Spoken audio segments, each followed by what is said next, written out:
Guys, nice to meet you. I'm gonna piggyback off Lauren's quote. What a beautiful day to be alive. Woo! And have this beautiful weather outside, right? It's freaking October and the sun is shining. All right, so what am I presenting to you today is the title, Bringing IP on Chain. I think Eller has already done a fantastic job trying to explain what DISA is about and why we're doing all of this. I'll go a bit deeper, but I also know that we're almost, I would say, 2 hours into the whole program, so I know that attention goes down over time, so I'll try to keep this lightweight. Anyways, why are we doing this in the first place? Pretty bold statement. Most of the world's most innovative ideas never reach their full potential or even see the light of day. Ella has done a fantastic job at explaining the value of death. And we have been building products in the past that have been very much focused on the funding part of things, right? So maybe you know Catalyst. If not, check it out. Basically a crowdfunding platform for early stage research projects that are seeking funding via crypto. So at the moment we have around 6 projects live, one completely funded for 250K, which is really cool. And more projects on there, so definitely check it out. But yeah, what do I mean with this? Let's take an example, right? So at the moment, the innovations are not happening, or they are happening, but they're not making it to the light of day. And I want you to meet Dr. Eva Martinez. She's a very talented but under-resourced biotech researcher, maybe living in Sao Paulo, who's developed this groundbreaking gene therapy method that are basically able to treat a rare genetic disorder. But unfortunately for Mrs. or Dr. Eva Martinez, the resources she actually needs to protect her idea and the cutting-edge sequencing technology are pretty much gatekept or gated by traditional systems and, of course, the funding constraints that she has, right? So forever, the risk of her idea never seeing the light of day, the idea theft is real. So just to give you an example, on the right-hand side, filing for a patent in the US can take up to 20 months just for the US alone, costs 40K, and it's just really inconsistent examination quality. It's very prone to defensive filing abuse, outdated technology, and of course, as you all know, no global harmonization. Everyone that lives in Germany probably knows how bureaucratic this country is. So yeah, I would say it's even worse here. You agree, yeah. Boring? Try to hurry. So innovation is suffocated by legacy system, and it's basically waiting to be disrupted. I think what Bitcoin has done to the finance industry, DeSci can do to the science industry. And what are we actually going to do at Molecule is the IP protocol. So I'm really happy to introduce this product direction now. It basically is the core of what we're building in this beautiful office every day. How does it compose? Basically, what we envision the protocol is this new paradigm or the future of IP. So we are starting at the very, very top of the funnel, which for us is the idea stage, right? Every new movement, every product, everything that is happening in our world started with an idea. And we want to be able to prove this idea. I will go into more details in a second.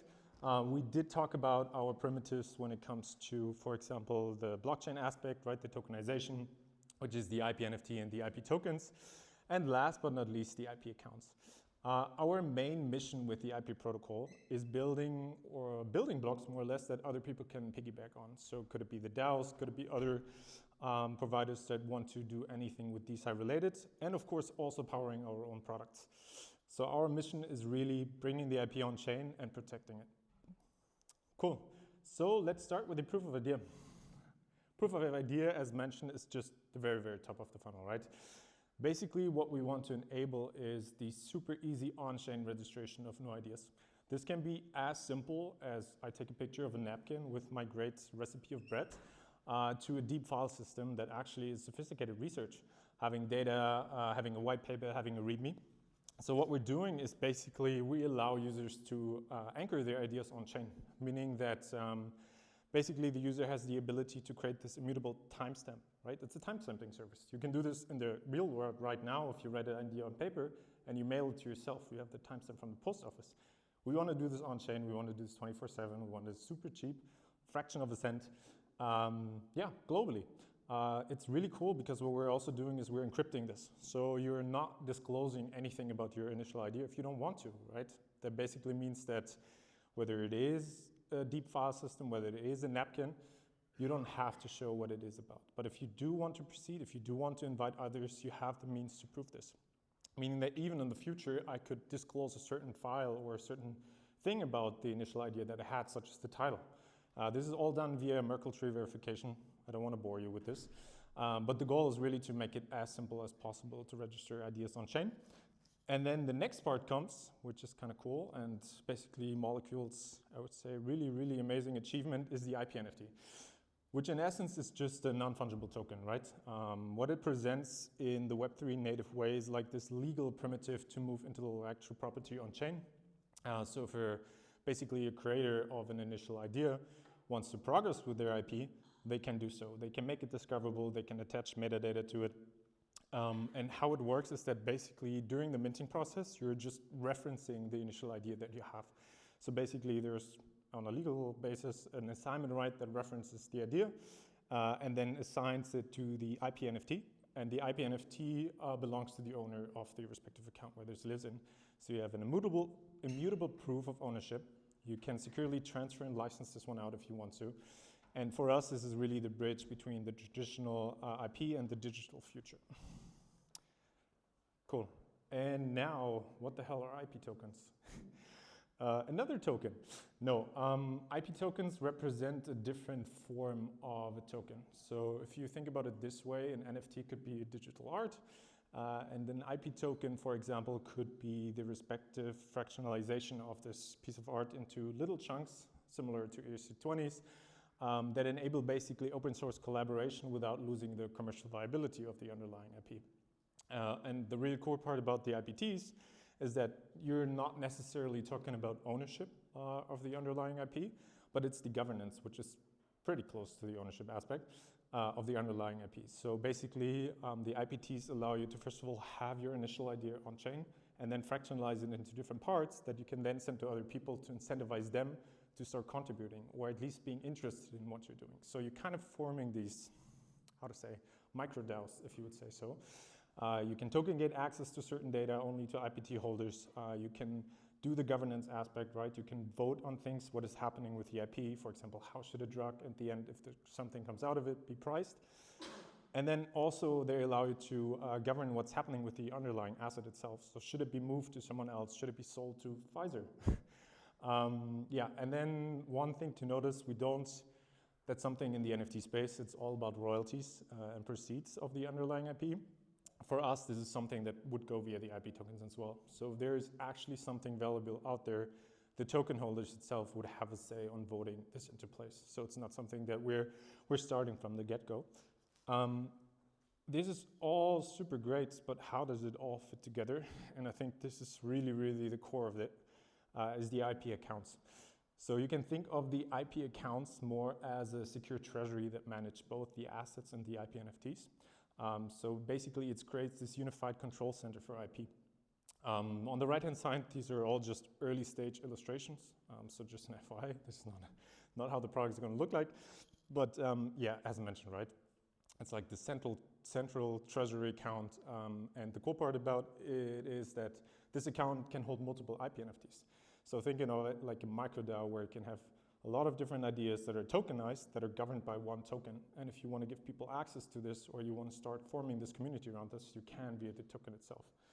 And everything that happens with this IP pool is, of course, also done via the initial IPTs. So then, after explaining all of this, let's go back to what if Dr. Martinez did instead. What if she instead protected her idea, submitting a generic proof on chain, a proof of idea?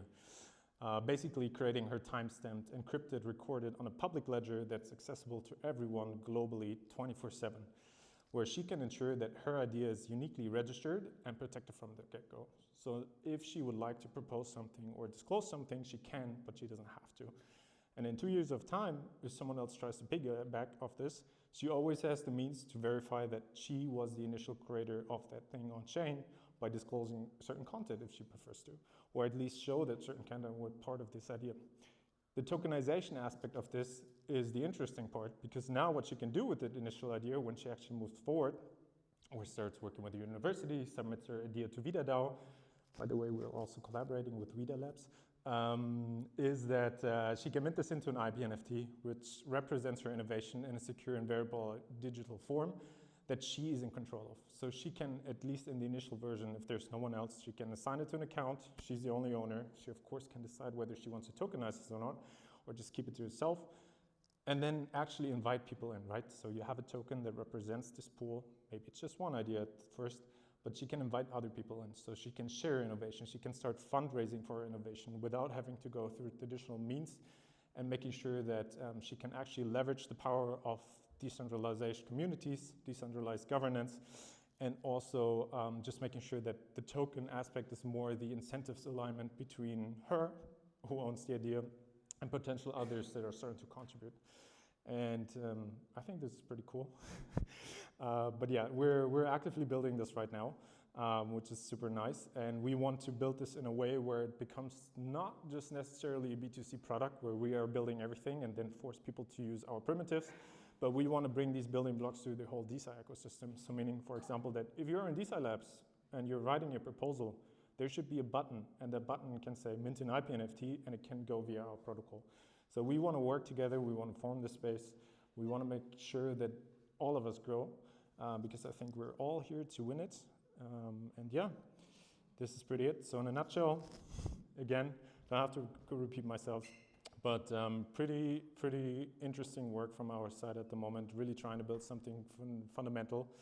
And I think for us, it's really about also bringing the power back to the community and really enable the BioDAO ecosystem that we already have, that is doing an amazing job working with universities, trying to attract new talent.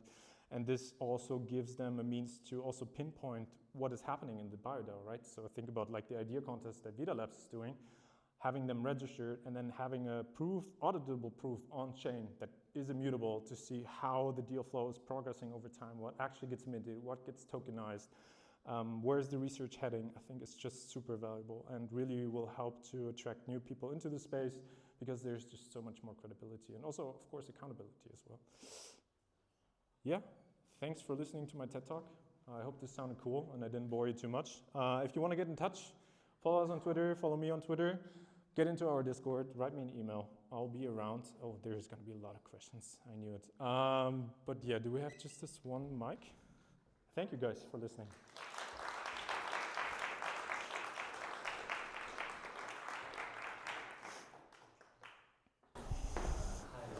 Oh, Stefan. I'm sorry. I think it's working. With the IP registration online, how do you make sure the uniqueness of it without disclosing the details? Sorry, can you repeat that again? How do you ensure the unique of your registered IP on chain without disclosing the details of the IP? Yeah, of course. So the initial proof of idea that you're registering, you have to provide some files, but they're not uploaded anywhere. So basically what you're doing is you provide that file system, that can be the napkin or the deep data structure, deep file system that you have. And what we're just generating is basically content hash over everything that you're providing for us, right? So like could be one file, it's gonna be content hash, could be multiple files, it's gonna be content hash. And what we're then doing is we're just treating it as a transaction. So we're writing that content hash on-chain in a transaction and specify which wallet was the initial one that did this. We don't store any information anywhere. Basically, what you still have is you will have these, at least the initial version, to have the files on your local machine. So we're not, in a way, gatekeeping the information, storing it somewhere, encrypting it, putting it on-chain, but it's always the user that stays in control. So I get that part. I mean, uniqueness. I said someone else has already registered the same idea without disclosing anything with the hash already on chain, but that hash doesn't tell me anything. So if I'm working on the same idea as somebody already have, I wouldn't know, and then I go registered and build a company or DAO, issue tokens. How does this work? Yeah. Sorry. It's a really good question. So the way we're thinking at the moment, and this is of course a bit more visionary, right? Like 2, 3, 4 years into the line, is to be able to, first of all, have an index of all of the patent applications that are out there globally, trying to really make sure that once you start registering an idea, there will be some indication whether this idea should be novel or should not be novel, like should you start proceeding this or not. The way we're initially thinking about this is to have potentially some AI agent in between that does get access to the initial information, can evaluate, and then give this like a novelty score and says, okay, great, exists, doesn't exist prior. I think Design Labs is at the moment spending a lot of time into these novelty scores, trying to understand like, is this something new or not?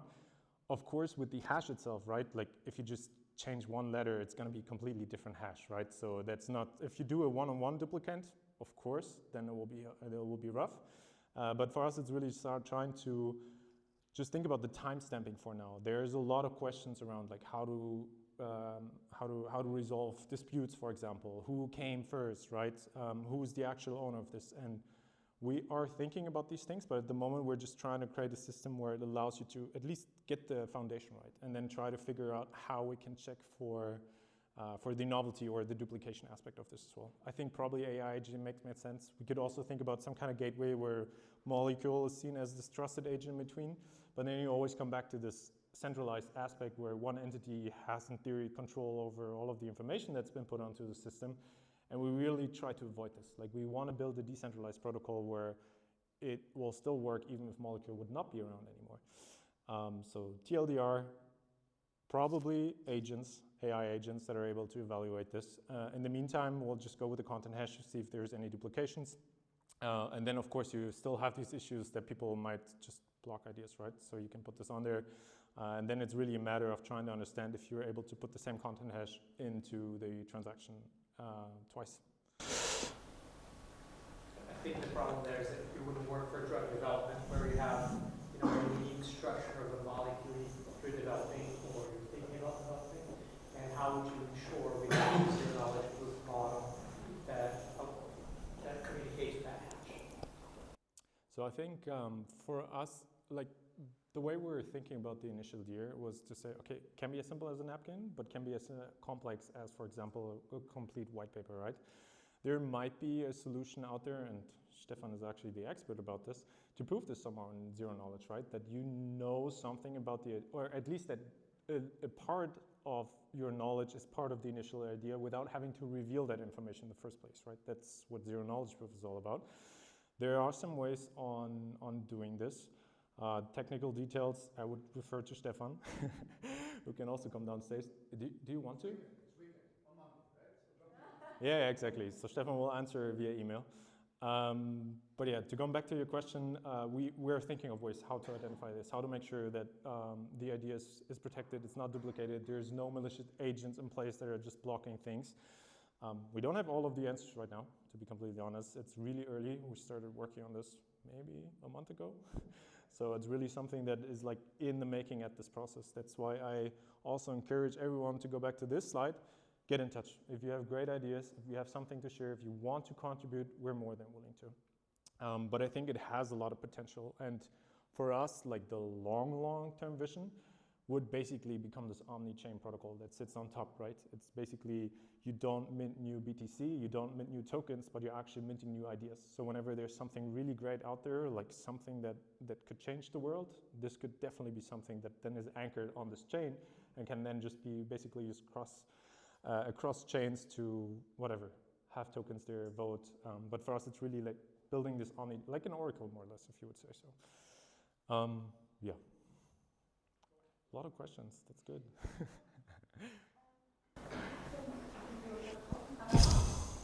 Yeah, you mentioned it briefly, and you said that you're still thinking about it, but I'm curious what direction you're thinking about dispute resolution. Bringing the legal tech stuff, bringing it on chain is cool, but ultimately will fall to, patent laws, jurisdictional across the world, and that is messy in its own right. It is. Some sort of decentralized authority, or how do you guys think about dispute resolution in the UN? Yeah, it's a good question. So we have really great patent lawyers in-house and also as consultants, if you would say so. So our main job is actually being able to protect the initial idea. The way we're thinking at the moment, right, of course you want to become this global patent system that everyone can reference to, right? Like that would be amazing if we achieve this. The way we're thinking about this at the moment is trying to be as close to the traditional way. So basically like an on-chain mimic, right? So filing for an initial proof of idea is pretty similar to a non-provisional patent application, right? Where you just need a title and a description, and you can do this. But it's like super expensive to do this. You pay, I think, $300 if you just file in the US, right? So for us, it's trying to mimic that process. At the same time, of course, you can always encourage users to also go in the real world and do the actual thing just to be on the safe side of life. With regards to the disputes, I think what we're bringing to the table with this immutable proof and chain is that you will have a complete trail of what is happening to the asset, who owns it, what attachments were granted to the IP NFT, what is happening, what were the ownership rights, who did what was the licenses rights. So having that clear trail from a legal perspective is also so much cheaper and so much more convenient because everything's already there. You don't need to spend weeks, months trying to dig through a case, trying to dig through emails, trying to get all of the documents together to then be able to dispute this. For us, of course, maybe there will be a case, right? But then this will probably land in court. This will probably be a case that will have to be resolved this way, but we're just trying to be as close to the traditional system at the moment without having to disrupt it. Okay, cool. I think there are two more questions, and then we should move on to the next speaker, if that's okay. Of course. I saw two hands here. Are there still hands? Are there still questions? Oh, okay. We can. I was going to pass that. Okay, okay. okay. Okay, amazing. I love it when that happens. You can also chat to me after this, right? Just say. Go ahead, please. So if you look at how research is done in medical field, right? And if you're talking about drug discovery, etc., GLP-1 agonists, which is mentioned. So the process is usually that I don't find a nugget somewhere, right? It's a collaborative, mostly it's a collaborative process where people collaborate together. There's a first finding, etc., etc. What I would be interested in, at what stage do you step in? So at what stage is it an idea? Is it the first research that I've done, that I usually publish in a paper? Is that my idea already? Is that the level? Or are we going deeper and say like, okay, it's only an idea if I know exactly what kind of process, what kind of product will come out of it, etc., etc. So there is a long line between I find the first significant combination between certain aspects and the product. GLP-1 was not just found by one researcher, it was a collaboration between different researchers over a long period of time, right? And this is usually the case in all drug discovery that we have, usually done by the pharma companies producing the products, and they file for the patents. So usually it's not the researcher that files for the patents, that sometimes the universities does that for them, etc., etc. But if you give the power more to the researchers themselves, they are usually not the ones that file the patents in the traditional system. So at what level would you give the researcher more power by that have now the actual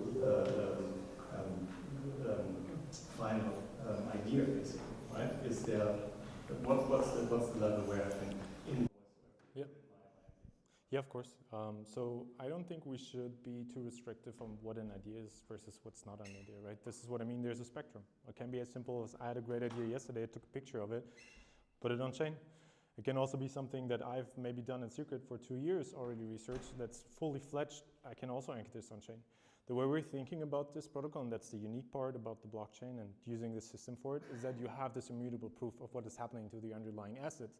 Meaning that also, and this is I think something that we need to figure out, is the attribution and the compensation for helping progresses, right? This is what we mean with assigning it to an account, making some things not known about this. So think about it like a GitHub repository, right? You have a public repository with a description, what is the title, what's roughly happening, but then you have a private repository in this as well where only certain people get access to because it, for example, has the confidential data, right? If you tokenize this account, and you basically have a token that gates this particular private section, and you have, for example, another researcher reaching out to me, I had this great idea saying, hey, I already tried this, but if you pivot slightly this direction, this is really great, and I think this is an amazing idea. I can incentivize them by giving them access to my information and also contribution rights to say, help me refine this idea. Like, we want to plant the idea there, no matter if it's like sophisticated or not, and then help build a community around this and then help foster this over time. Whether the researcher then in the end is the one that applies for a patent or, for example, applies to VidaDAO, right? Saying, hey, I have this amazing idea. This is a cocktail that should be tested on worms or mice or flies, whatever. I want to make this into a drug. Can you please help me? Like, you have the network, you have, for example, the funding to help me get there, right? They can basically either transfer this whole idea to VidaDAO and then get compensated and say, I'm out, or you go the other way and say, okay, I want to stay in this. I want to have skin in the game. Get a token, you get a token of my account initially, you're part of this now, you're also incentivized to contribute because then the whole thing becomes more valuable. So we're trying to basically enable, and this short again, put ideas on chain, protect them, but allow for collaboration, of course in a controlled way. And it is up to the owner to decide, right? If you have an amazing paper and you just share it in a public Google Drive, then someone may take it and run with it, right? So you have to be really careful. But for us, it's really just basically, if you think about like the building blocks, the Legos, or a circuit where you like have the different pieces and you can plug them together on how you would like to use this, how it fits your use case. I would then do the level of, I have the first research done, and I put it on chain, and I can invite other people to research, to collaborate with me, and then go from there. Exactly, and I mean, for something that's a bit more fully fledged, just wrapping this up a little, I know, we have Catalyst. This is exactly, if you haven't seen it yet, check it out. These are basically highly, how do we explain this nicely? Research projects that are sourced by a biotech team where it is researchers sitting at a university and they are seeking for funding already because they are so far in the process already, right? Like, it's just getting to the next milestone. So I think it's a slightly different thing whether you're just seeking for funding or whether you're wanting to refine an idea, but both things work together. Cool. All right.